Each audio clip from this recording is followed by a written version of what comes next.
Hello student and welcome बेटा।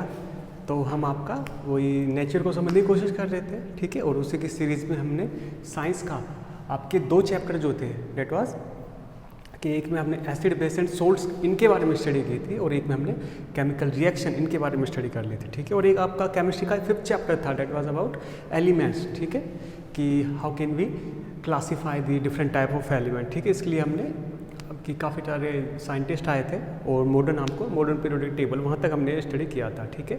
तो आपके केमिस्ट्री का 5th chapter, 1st chapter and 2nd chapter, इनसे हमको ओवरऑल आइडिया लगने लग गया था कि केमिस्ट्री असल में किस तरह काम करती है और आसपास की जो नेचर है आपका या फिर आसपास की डेली लाइफ है उसको किस तरह से अफेक्ट करती है, ठीक है।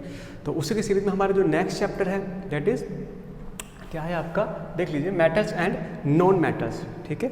आपने मेटल नॉन मेटल दोनों का ही नाम सुना है और इनकी प्रॉपर्टीज़ जो होती है, कुछ प्रॉपर्टीज़ आपको पता भी होगी, ठीक है। लेकिन आज एक कुछ एक्स्ट्रा प्रॉपर्टीज़ आएगी इनके साथ में और साथ में ही अच्छा पहले देख लेते हैं इसके चैप्टर के अंदर क्या मिलेगा आपको। सबसे पहले तो आपको इनकी प्रॉपर्टीज़ जो होती है कि किस तरह दिखते हैं, किस तरह मतलब आपको उनका फिजिकल नेचर क्या रहता है इनका, अगर फिर उसके बाद बताया जाएगा कि केमिकल नेचर कैसा रहता है इनका, ठीक है, as well like chemical properties, physical properties, ठीक है, उस तरह बताया जाएगा। फिर आपको बताया जाएगा कि रिएक्शन किस तरह से होती है इनकी, ठीक है। जैसे कि मान लीजिए इनको आप वाटर में अगर कुछ टाइम के लिए रख दे तो क्या होगा, फायर इनको आप बर्न आउट करें तो क्या होगा, ठीक है। ऐसे मान लीजिए किसी सोल्ट या फिर किसी भी केमिकल के साथ इनको रिएक्शन कराए तो क्या क्या कंपाउंड और प्रोडक्ट फॉर्म होते हैं, ठीक है। अच्छा, फिर नेक्स्ट आपको बताया जाएगा कि आपके जो मेटल्स नॉन मेटल्स होते हैं क्या इनका एलॉय बनाया जा सकता है क्या। एलॉय मतलब आपके जैसे मेटल और मेटल का मिक्सचर करके जो बनाया जाता है उसको एलॉय बोलते हैं, ठीक है।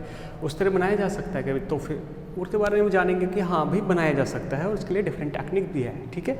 अच्छा, फिर फाइनली हमको ये पता लगेगा कि असल में आपका जो मेन जो डाउट है वो क्लियर होगा इसमें कि जब कोई एटम कोई भी दो एटम रिएक्शन कर रहा है तो किस तरह वो रिएक्शन कर रहे होते हैं, उनके इलेक्ट्रॉन जो होते हैं किस तरह से एक दूसरे से एक्सचेंज होते हैं, ठीक है। बोलते हैं ना किसी इसको 1 इलेक्ट्रॉन की नीड है, इसको 2 इलेक्ट्रॉन की नीड है, तो ये किसी दूसरे एटम से ले लेगा और किस तरह बॉन्ड बनते हैं। ये जो मेन कन्फ्यूजन है या फिर क्लियरिटी जो आप लाना चाह रहा हो वो आज ये जो चैप्टर है इसमें कवर होगा, ठीक है। तो काफ़ी सारी चीज़ें जो है क्लियर होने वाली वही है आपका। जैसे हम मान लीजिए एसिड बेस एंड सोल्ट्स को पढ़ रहे थे, उसमें भी क्या क्या था हमने उसके डिफरेंट टाइप की प्रॉपर्टीज़ देखी थी। उसको बर्न करें तो क्या होगा, इसको किसी अदर एलिमेंट के साथ रिएक्शन कराए तो क्या होगा, इस तरह से हमने चीज़ें देखी थी। सेम चीज़ करने हमको मेटल और नॉन मेटल के साथ, ठीक है। अच्छा, तो आज की जो क्लास है उनमें हम मेटल्स की बात करेंगे, ओनली मेटल, ठीक है। आज की जो क्लास ओनली मेटल्स के बारे में होगी, ठीक है। और मेटल्स के भी हमको प्रॉपर्टीज़ पढ़नी, क्योंकि हमने मेटल के बारे में काफ़ी कुछ जानते हैं 9th क्लास तक जो भी आपने पढ़ा है, ठीक है। वही चीज़ें तो होती है, उसके साथ एक्स्ट्रा चीज़ें आएगी, ठीक है। तो मैंने यहाँ कुछ प्रॉपर्टीज़ लिख दी है जो कि आपकी क्लास 10th के सिलेबस तक है और यहाँ पे डिस्क्रिप्शन, ठीक है, जो भी इस प्रॉपर्टी का इसका मेन क्या है और एक्सेप्शन। केमिस्ट्री में एक्सेप्शन जो होते हैं वो आते ही आते हैं, ठीक है। पूरी साइंस की बस थोड़ी सी सिरदर्दी ये लगा लो कि साइंस के अंदर जो केमिस्ट्री का जो वो होता है एक फील्ड होता है, केमिस्ट्री के अंदर एक्सेप्शन बहुत ज़्यादा होते हैं। मतलब जो रूल होता है, जो रूल बनाया गया है कोई ना कोई उसी का अपोज करेगी, ठीक है, ये एक्सेप्शन होता है। इसको अपवाद भी बोल सकते हो आप, ठीक है। ओके, तो स्टार्ट कर लेते हैं। फर्स्ट आपका आ रहा है स्टेट कि जो मेटल्स होती है, ओनली मेटल्स की बात हो रही है बेटा, है ना। जो मेटल्स होती है इनकी स्टेट कैसी होती है, देखिए मेटल्स की जो स्टेट है ये मतलब स्टेट से मीन सॉलिड, गैस और लिक्विड, ठीक है। तो देखिए मेटल्स, मैक्सिमम मेटल्स की जो स्टेट है वो सॉलिड होती है, ठीक है। मैक्सिमम मेटल की स्टेट सॉलिड होती है, गैसियस नहीं होती है, ठीक है। और लिक्विड भी होती है, ठीक है। लेकिन मैक्सिमम जो मेटल्स आपको मिलेंगे, आपकी जो पीरियोडिक टेबल है वो मेटल से भरी हुई है और आपको पता भी है, इसलिए आपको 5th चैप्टर पहले पढ़ाया था, ठीक है। मेटल जनरली सॉलिड होते हैं, ठीक है। इसका एक्सेप्शन क्या है, मतलब कौन सॉलिड नहीं होता है, वो है आपके मरकरी और गैलियम। ये दोनों के दोनों आपको लिक्विड फॉर्म में मिलते हैं एट अ रूम टेम्परेचर, ठीक है। मैक्सिमम तो सॉलिड रहते हैं लेकिन गैलियम और मरकरी आपको लिक्विड फॉर्म में मिलते हैं, ठीक है। अच्छा, नेक्स्ट बात कर लेते हैं लस्टर। ये लस्टर क्या होता है, लस्टर का आपको पता है, जैसे कि लस्टर मीन होता है कि शाइनिंग, ठीक है। आप घर में कोई भी न्यू कोई मेटल का कोई भी मान लीजिए कोई इंस्ट्रूमेंट आता है, आपकी बाइसिकल आती है, आपकी बाइक आती है, ठीक है, या फिर कोई भी नई मशीन आती है, ठीक है, तो क्या देखते हो आप, स्टार्टिंग में मेटल काफ़ी शाइन करते हैं, बहुत शाइनिंग होते हैं वो, ठीक है। जैसे कि आजकल मोबाइल जो आ रहा है, मोबाइल का जो बैक कवर है या फिर पूरी पूरी बॉडी मेटेलिक होती है, तो वो काफ़ी शाइन करते हैं, ठीक है। इसका रीज़न क्या है, क्योंकि वो मेटल है, और मेटल की क्या प्रॉपर्टी होती है कि वो दे रिफ्लेक्ट लाइट, ठीक है, इसीलिए वो शाइनिंग करते हैं, इसीलिए वो शाइन करते हैं, ठीक है। उनके ऊपर जो भी लाइट आती है, इंसिडेंट होती है, वो उसको रिफ्लेक्ट कर देते हैं, और इसी की वजह से हमको कोई भी ऑब्जेक्ट शाइन करता हुआ दिखाई देता है, ब्राइट दिखाई देता है, ठीक है। प्रॉपर्टी है मेटल्स की, लस्टर। लेकिन इसका भी एक एक्सेप्शन है, दैट इज लेड। लेड क्या होता है, इसको आप देखोगे असल में ये डल होता है, इसका जो अपीयरेंस आएगा वो डल अपीयरेंस आएगा, ठीक है। ये बाकी मेटल्स की तरह चमकता नहीं है, काफ़ी डल होता है देखने में, ठीक है। अच्छा, नेक्स्ट बात कर लेते हैं इनकी बॉन्डिंग की। देखिए बॉन्ड आप अभी तक आपके चैप्टर में नहीं आए, ठीक है, लेकिन आपको ये थोड़ा सा मैं आइडिया दे दूँ कि पूरे नेचर में आप जो भी मैटर देखते हो आसपास आप, वो मैटर उस मैटर के जो एटम है वो किसी ना किसी बॉन्ड से जुड़े हुए हैं, ठीक है। वो जो जुड़े हुए हैं ना, किस वजह से जुड़े हुए हैं, उनको बोलते हो आप बॉन्ड, ठीक है। आपका चैप्टर है उसमें अच्छे से बताएंगे, अभी मैं जस्ट ओवरऑल बता रहा हूँ। आपके जो भी मैटर के जो पार्टिकल है वो किसकी वजह से जुड़े हुए हैं, क्योंकि उनके बीच में कोई ना कोई बॉन्ड बना हुआ है, ठीक है। There are different types of bond. और अगर मेटल्स की बात करें तो यहाँ पर जो बॉन्ड इनके बीच में बनता है उनको बोलते हो आप मेटेलिक बॉन्ड, ठीक है। ऐसा नहीं है कि मेटल है तो मेटेलिक बॉन्ड कर देंगे और नॉन मेटल आएगा तो उसको नॉन मेटेलिक बॉन्ड, नहीं, उसके केस में एक नया बॉन्ड होगा, ठीक है। Metallic bond one of the, ये काफ़ी हार्ड होता है, मतलब स्ट्रॉन्ग होते हैं, स्ट्रॉन्ग बोलना ज़्यादा बेटर इनको। मेटेलिक बॉन्ड काफ़ी स्ट्रॉन्ग टाइप के बॉन्ड होते हैं, तभी तो आपके जो आप देखो ना, आपके मेटल कोई भी ऑब्जेक्ट लिया हो उसको तोड़ के देखो, टूट जाता है कि जल्दी से नहीं टूटता, क्यों? क्योंकि उनके जो पार्टिकल्स हैं उनके बीच में मेटेलिक बॉन्ड है जो काफ़ी हार्ड होता है, ठीक है। अब इसी का एक्सेप्शन भी है, ठीक है। इसका क्या एक्सेप्शन है, जैसे कि आपके ले लीजिए सबसे पहले तो यही आ जाएंगे आपके मरकरी एंड गैलियम, ठीक है।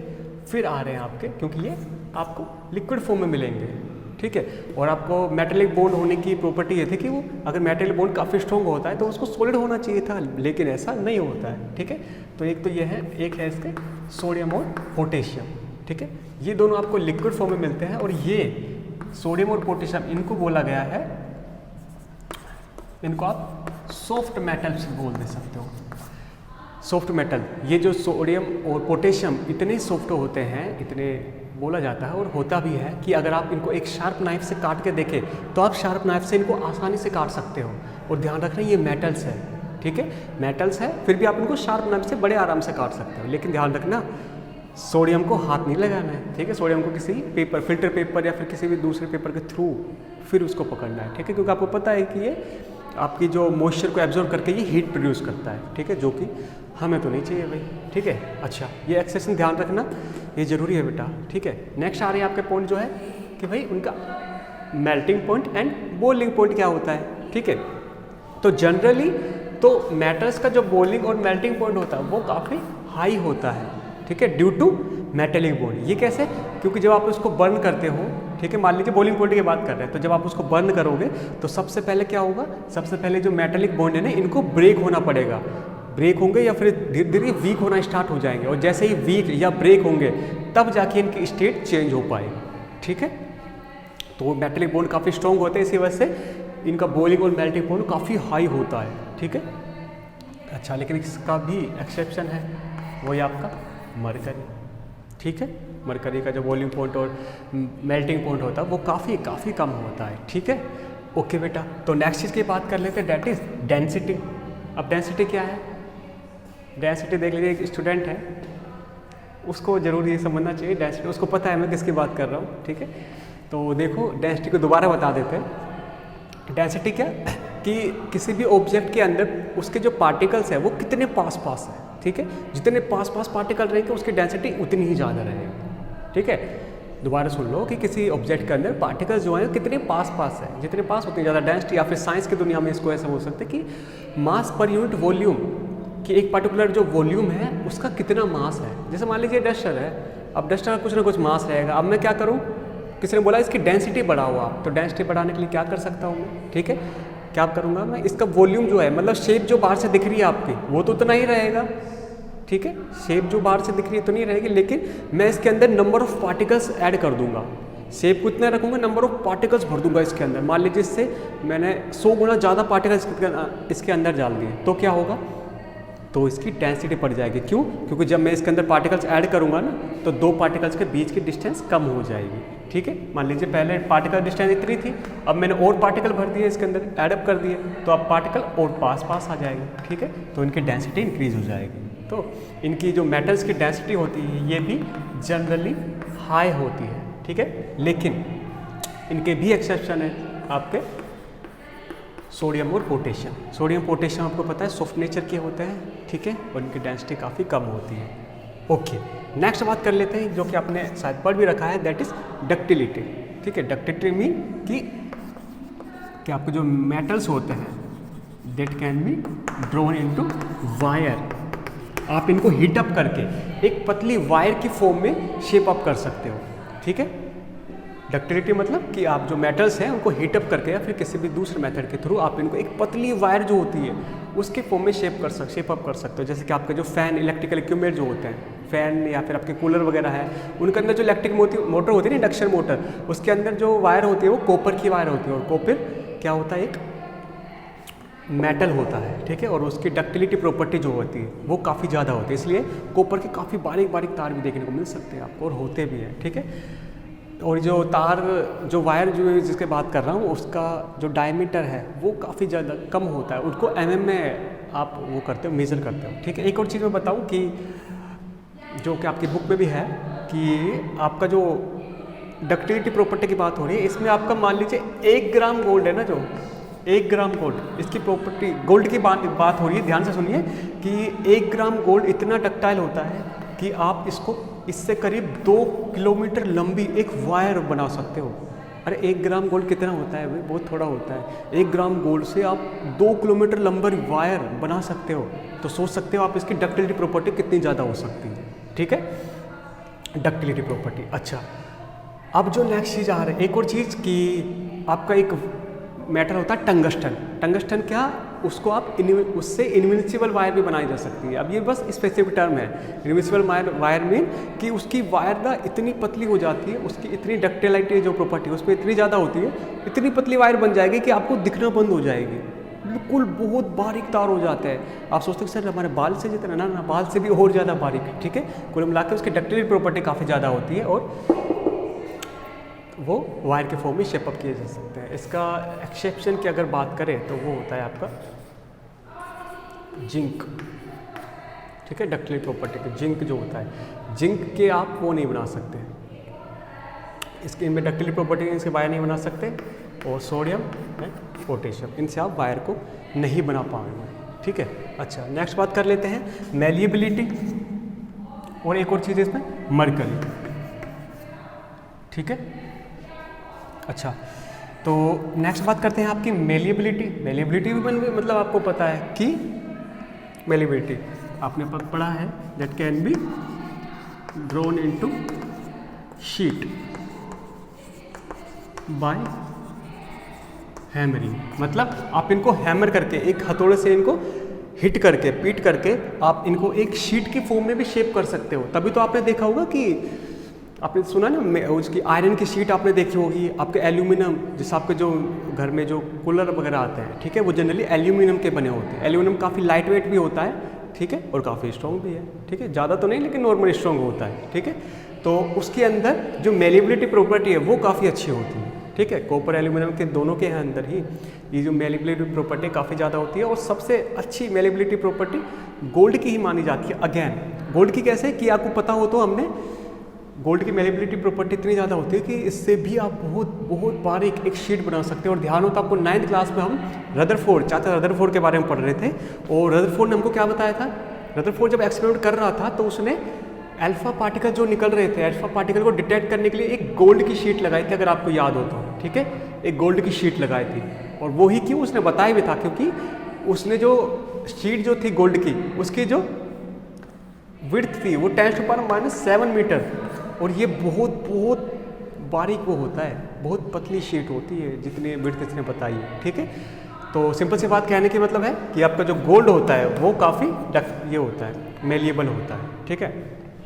एक्सेशन आपके यही आ जाएंगे, ठीक है, जिंक सोडियम पोडियम, ये काफ़ी कम मेलिएबल होता है, कम क्या है, होते ही नहीं है, ठीक है। नेक्स्ट बात कर लेते हैं आपकी ब्रिटलनेस। ब्रिटलनेस मतलब कि जैसे आप मान लीजिए कि कोई ऑब्जेक्ट है, जैसे आप इसको हिट करोगे तो ये छोटे छोटे पार्टिकल्स में ब्रेक हो जाएगा, ठीक है। जैसे मान लीजिए ये चोक है, ये चोक है, इस चोक को आपने एक हैमर लिया, उससे हिट किया तो क्या होगा, ये पतली शीट की तरह फॉर्म हो जाएगा या फिर छोटे छोटे पार्टिकल्स में ब्रेक हो जाएगा। तो बोलोगे सर ये छोटे छोटे पार्टिकल्स में ब्रेक हो जाएगा, ठीक है। तो ये जो प्रॉपर्टी है कि आफ्टर हैमरिंग जो कोई भी ऑब्जेक्ट है वो छोटे छोटे पार्टिकल्स में ब्रेक हो जा रहा है, इस प्रॉपर्टी को बोलते हैं ब्रिटलनेस, ठीक है, या फिर ब्रिटल, ठीक है। जैसे आप उसको हिट करोगे तो वो छोटे छोटे पार्टिकल्स में ब्रेक हो जाता है, ठीक है। लिख लेते हैं इसको एक बार, ब्रेकिंग इनटू स्मॉल पीसेस, ठीक है। स्पेलिंग आप देख लेना, ठीक है। कि ब्रिटलनेस मतलब कि आप जैसे इनको हिट करोगे that can be break into small pieces, छोटे छोटे पार्टिकल्स में ब्रेक हो जाते हैं, ठीक है। तो मैं बताऊं ब्रिटलनेस मैक्सिमम मेटल्स के अंदर नहीं होता है, ठीक है, लेकिन हाँ इसका एक्सेप्शन है जिंक। जिंक एक ऐसा मेटल जो कि ब्रिटल होता है, जैसे आप इसको हिट करोगे तो ये छोटे छोटे पार्टिकल्स में ब्रेक हो जाएगा, ना कि आप इससे एक शीट की तरह बना सकते हैं, ठीक है। तो that is all about brittleness. हाँ, आपके नॉन मेटल्स आएंगे उनके अंदर ये प्रॉपर्टी जरूर मिलेगी, ठीक है। अच्छा तो देखिए, अच्छा मैं बाद में एक एरो लगा दूंगा मतलब सभी के लिए कि क्या प्रॉपर्टी होती है क्या नहीं होती, ठीक है। नेक्स्ट अभी बस 2 प्रॉपर्टी बची, इनके बारे में और देख लेते हैं। डेट इज़ कि कंडक्टिविटी क्या होती है। कंडक्टिविटी की जिस कंडक्टिविटी की मैं बात कर रहा हूँ वो यहाँ पर है, एक तो मैं हीट की बात कर रहा हूँ कि हीट के कितने कंडक्टर होते हैं, ठीक है, और एक मैं बात कर रहा हूँ इलेक्ट्रिसिटी की, ठीक है। तो दोबारा सुन लीजिए, आपके जो मेटल्स होते हैं वो काफ़ी गुड कंडक्टर होते हैं, ये काफ़ी गुड कंडक्टर होते हैं हीट और इलेक्ट्रिसिटी के, ठीक है, मैक्सिमम। तभी तो आपके घरों में देखते हैं ना आप, जैसे मैं कॉपर की वायर की बात कर रहा था, अच्छा ये काफ़ी अच्छे गुड कंडक्टर होते हैं, ठीक है। जैसे आपके कॉपर है, सिलिकन है, सॉरी वो सिल्वर है आपका, ठीक है। आपके चांदी के तार जो होते हैं बहुत अच्छे कंडक्टर होते हैं इलेक्ट्रिसिटी और हीट दोनों के। लेकिन इसका एक्सेप्शन एक है, डेट इज टंगस्टन। यहाँ पर लिख देता हूँ मैं, एक्सेप्शन आपका टंगस्टन आपको पता है, आपका जो पहले बल्ब आते थे आजकल उनको यूज़ नहीं लेते, ठीक है, फिलामेंट का बल्ब जिनको बोलते थे, उस बल्ब के अंदर जो फिलामेंट होता था वो टंगस्टन का ही बना होता था। और उसकी प्रॉपर्टी क्या थी, वो बहुत बैड कंडक्टर था इलेक्ट्रिसिटी का। क्यों? जैसे उसके अंदर इलेक्ट्रिसिटी फ्लो होने लगती थी तो वो काफ़ी हीटअप होने लग जाता था, ठीक है। वो हीटअप क्यों हो रहा है? क्योंकि वो बैड कंडक्टर इलेक्ट्रिसिटी का, उसके अंदर इलेक्ट्रॉन्स एक दूसरे को बहुत तेज़ी से एक दूसरे से कोलाइड करते हैं।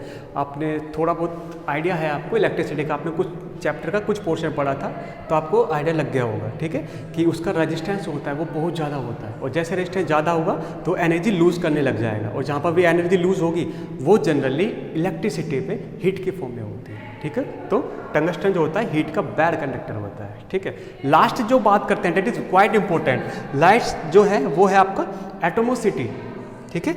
एटोमोसिटी क्या होती है इसको समझ लो। देखो बेटा, एटोमोसिटी मीन कि कोई भी आपको जो एलिमेंट है, या फिर मेटल्स की ही बात हो रही है, मेटल्स नेचर में किस फॉर्म में मिलते हैं आपको, ठीक है। मेटल्स नेचर में आपको किस फॉर्म में मिलेंगे, मतलब कि 2 एटम एक साथ मिलेंगे, एक सिंगल एटम मिलेगा, या फिर 3 एटम एक साथ मिलेंगे, या फिर 4 एटम एक साथ मिलेंगे आपको किस तरह से। जैसे मान लीजिए आपने सुना है कि आपको नेचर में ऑक्सीजन O2 की फॉर्म में मिलते हैं, मतलब 2 ऑक्सीजन के एटम आपको एक साथ मिलेंगे। ऐसे आपका नाइट्रोजन है, नाइट्रोजन भी आपको 2 नाइट्रोजन के एटम एक साथ मिलेंगे। हाँ, कार्बन जो है, कार्बन आपको सिंगल एटम मिल जाएगा, ठीक है, इसको आप आराम से देख सकते हो, ठीक है। और ऐसे ही आपका मान लीजिए ओजोन है, ओजोन ये क्या O2 की फॉर्म में मिल सकता है, O3 के फॉर्म में मिल सकता है, मतलब एक साथ कनेक्ट हुए पड़े, एक साथ किसी बॉन्ड के थ्रू कनेक्ट हुए पड़े, वो आपको किसी ऑक्सीजन के साथ भी मिल सकते हैं। सॉरी, मैं बोल रहा हूँ कि आपका जो भी एलिमेंट है, ठीक है, वो किसी न किसी बॉन्ड के थ्रू कनेक्ट हुए पड़े हैं, अब वो कितने कनेक्ट हुए हैं, मतलब कितने एटम एक दूसरे से कनेक्टेड है। ऑक्सीजन के 2 एटम्स कनेक्टेड मिल सकते हैं, 3 एटम एक साथ कनेक्टेड मिल सकते हैं, 2 एटम नाइट्रोजन में और 1 कार्बन में, ठीक है।